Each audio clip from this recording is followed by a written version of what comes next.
খুবই হতাশ হয়েছি। তাদের প্রার্থী তালিকায় এমন এমন লোক রেখেছে যারা বলছে যে জুলাই সনদের প্রয়োজন নাই, বিএনপির একটি অলিখিত হরতাল করছে।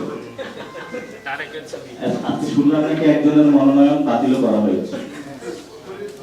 তো ওই আমাদের হলো অ্যাক্সিডেন্টালি যদি কোথাও আগুন লাগে সেটার জন্য হলো আমরা ফায়ার সার্ভিস রাখি স্টেশনগুলো, যাতে হলো দ্রুত গতিতে চলে। বিএনপি 200 কয়টা 700 কয়টা আসলে আগুন জ্বালায় গেছে। আসলে এতগুলা ফায়ার স্টেশন বাংলাদেশে নেই।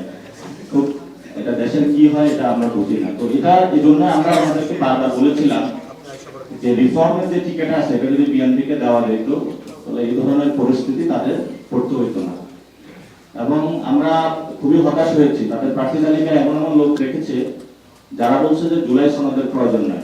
উনি আবারই নামের আগে যোগ করেছে মেজর মুক্তিযুদ্ধ নাকি ছিলেন।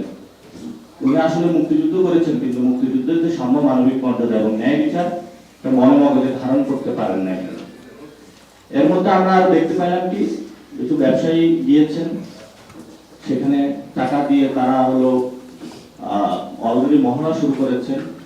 এটা তো আসলে এবার মনে হয় নির্বাচন কমিশনের যে আরপিওতে বলা হয়েছে প্রতি ভোটার হলো 10 টাকা করে খরচের, কিন্তু এরা আগেই ইলেকশনের আগে হলো সব টাকা খরচ করে দিচ্ছে।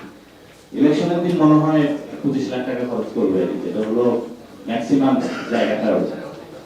সংস্কার আসলে বিএনপি দিয়ে কতটুকু বাস্তবায়ন হবে সেটা আমরা এখন সন্দিহান।